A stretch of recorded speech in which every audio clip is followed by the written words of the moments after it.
Welcome back to Om talk channel. दोस्तों, आज मैं आपको डिजिटल प्रोग्रेसिव लेंस के बारे में बताने वाला हूं।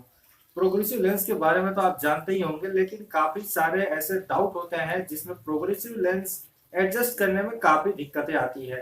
तो इस वीडियो में मैं आपको बताऊंगा कि आप उसको कैसे यूज करेंगे और कौन सा प्रोग्रेसिव लेंस आपके लिए बेहतर होगा। इसी की कड़ी में आता है डिजिटल प्रोग्रेसिव लेंस, जिसके बारे में मैं आपको पूरी डिटेल बताने वाला हूं। और मैं आगे ये भी बताऊंगा कि आप अपने कस्टमर को, अगर आप एक ऑप्टिशियन है, आप एक शॉपकीपर है, तो आप अपने कस्टमर को डिजिटल प्रोग्रेसिव लेंस के बारे में कैसे समझा सकते हैं, इस बारे में भी हम पूरे विस्तार से जानेंगे। तो बने रहिए होम टॉक चैनल के साथ।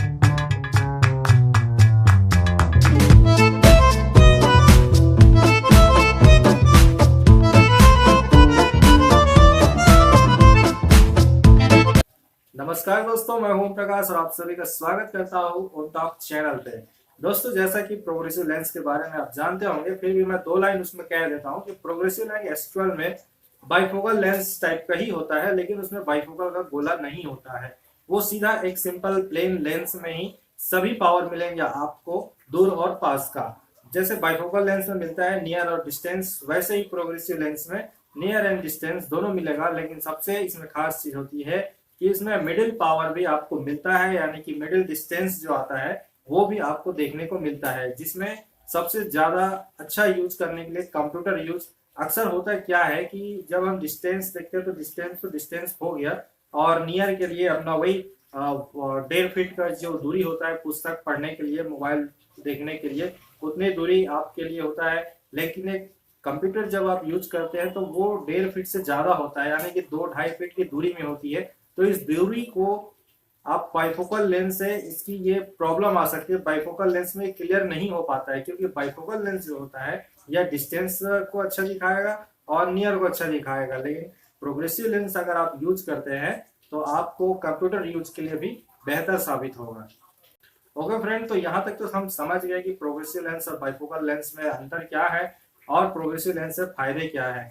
अब आपको करना क्या है कि प्रोग्रेसिव लेंस भी बहुत सारे क्वालिटी की आती हैं। उसमें जैसे कि शॉर्ट प्रोग्रेसिव, रेगुलर प्रोग्रेसिव, जिसे digital progressive, free from progressive, इस टाइप के बहुत सारे नाम आपने सुने होंगे। तो ये सब क्या है, तो आज इसी के बारे में मैं आपको पूरा एक डायग्राम बना के समझाता हूँ, ताकि आप जब नेक्स्ट टाइम प्रोग्रेसिव लेंस लेने के लिए जाएंगे तो आपको किसी प्रकार की प्रॉब्लम नहीं होगी। ओके फ्रेंड, तो आप यहाँ पे देख सकते हैं मैंने दो ग्लासेस बनाए हैं, यानी कि दो चश्मे आपके सामने बोर्ड पे बनाया दिया है, ताकि आपको समझने में आसानी हो। अब मैं आपको बताऊंगा कि डिजिटल प्रोग्रेसिव और रेगुलर प्रोग्रेसिव में क्या अंतर होता है और हम उसे कैसे समझ सकते हैं। उससे पहले मैं आपको ये क्लियर करना चाहता हूँ कि जब भी आप प्रोग्रेसिव लेंस खरीदते हैं, या अगर आप दुकानदार हैं, अगर आप प्रोग्रेसिव लेंस बेचते हैं, तो पीडी जरूर लीजिए, क्योंकि पीडी से ही प्रोग्रेसिव का सारा खेल होता है। अगर आपकी पीडी में प्रॉब्लम होगी तो प्रोग्रेसिव सेट होने में भी प्रॉब्लम हो सकती है और आपको कंप्लेन मिलने लगेंगे। तो आप पीडी का विशेष ध्यान रखिए, और पीडी कैसे निकालते हैं, कैसे पीडी मार्किंग करते हैं, उसके बारे में मैंने वीडियो बना रखा है। अगर आपने वो वीडियो नहीं देखा है तो आप ऊपर आई बटन जो दिखाई दे रहा है वहां पे जाके पीडी मार्किंग के बारे में वीडियो देख सकते हैं। ठीक है, तो अब हम बात करेंगे, जैसे कि अगर आपने पीडी निकाल लिया है और उसको सेट करने के लिए क्या करना है, तो वो पीडी से आपको मैच करना होता है अपना प्रोग्रेसिव लेंस को, और उसी हिसाब से उसको फिट करना होता है। वैसे आज के वीडियो में हम बात करते हैं डिजिटल प्रोग्रेसिव, तो उसी के बारे में मैं आज जो है बात करने वाला हूँ। तो यहाँ पे देखिए दो ग्लासेस है, अब डिजिटल और रेगुलर, इसमें हम कैसे समझ सकते हैं। एक्चुअली में क्या होता है कि जब आप देखेंगे तो ये डिस्टेंस का एरिया मिल जाता है, ये नियर का एरिया मिल जाता है, और यहाँ पे रहता है आपका सेंटर, बीच की चीजों को देखने के लिए। आप देखेंगे कि प्रोग्रेसिव लेंस जो है इस टाइप का बना होता है, इस टाइप का। तो ये जो राइट साइड का जो एरिया होता है वो ब्लर होता है, इसमें व्यू नहीं रहता है। अगर आप इससे भी देखेंगे तो विजन जो है क्लियर दिखाई नहीं देगा, इसमें आपको ब्लर दिखाई देगा। और ये एरिया, ये एक डिजिटल प्रोग्रेसिव लेंस है, इसलिए इसका जो एरिया है वो ज़्यादा बड़ा रहता है। ये जो एरिया, यानी कि अगर आपको रीडिंग का जो एरिया मिलेगा वो ज़्यादा बड़ा मिलता है। तो इसे हम समझ सकते हैं कि एक डिजिटल प्रोग्रेसिव लेंस है जिसमें ज़्यादा एरिया मिलता है। और डिजिटल का मतलब ये भी होता है कि आपकी अगर फ्रेम की साइज जो है, साइज यानी कि कई लोगों को होता है कि मुझे बड़ा चश्मा नहीं चाहिए, मुझे छोटा चश्मा चाहिए, तो उनके लिए भी डिजिटल प्रोग्रेसिव लेंस सबसे बेस्ट होता है। कई बार ऐसा होता है दोस्तों कि कई लोग ज़्यादा पैसे कमाने के लिए, या सोचते हैं कि हम ज़्यादा खर्चा कर सकते हैं, या कस्टमर ज़्यादा पैसा देने को तैयार है, तो हम उसको जबरदस्ती डिजिटल प्रोग्रेसिव लेंस उनके फ्रेम में लगा देते हैं।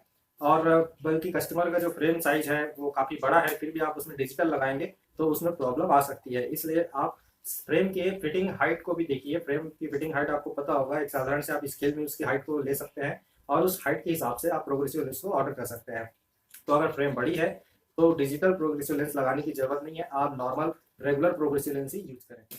ओके फ्रेंड, तो यहाँ पे क्लियर हो गया है कि एक डिजिटल फ्री फ्रॉम प्रोग्रेसिव में जो नियर का एरिया है वो आपको ज्यादा मिलता है और किनारे का भी एरिया जो है पूरा बड़ा आएगा, देखने के लिए व्यू ज्यादा मिलता है इसमें। वैसे ही अगर आप साधारण या रेगुलर नॉर्मल प्रोग्रेसिव लेते हैं तो उसमें बहुत छोटा सा एरिया आपको मिलेगा, जैसे इस टाइप का, जैसे बाइफोकल में रहता है उसी टाइप का एरिया मिलेगा। और ज्यादातर एरिया जो है वो इस टाइप का बंद रहता है, ज्यादा से ज्यादा एरिया बंद रहेगा, ये सब ब्लर रहेंगे।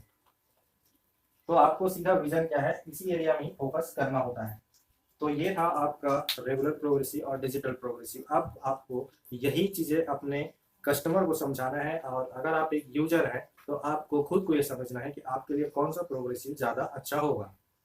अब बात करते हैं प्राइस के बारे में। तो सामान्य सी बातें हैं, जो चीजें में ज्यादा चीजें मिल रही है, ज्यादा एरिया मिल रहा है आपको देखने में, और उसमें ज्यादा फंक्शन मिला है, तो आपको वाकई थोड़ा ज्यादा पैसा खर्चा करना पड़ेगा। इसकी अपेक्षा एक सामान्य रेगुलर प्रोग्रेसिव की अपेक्षा इसकी कीमत ज्यादा होती है।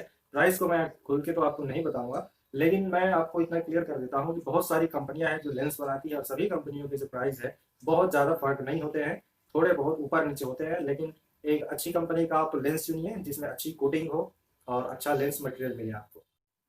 तो इसी के साथ आज का वीडियो यहीं तक दोस्तों। अगर आप हमारे चैनल फर्स्ट टाइम आए हैं तो सब्सक्राइब कर लें और साथ ही बेल आइकन को भी दबा दें, ताकि लेटेस्ट अपडेट आपको लगातार मिलते रहे। फिर मिलेंगे अगली वीडियो में, तब तक के लिए नमस्कार, जय हिंद।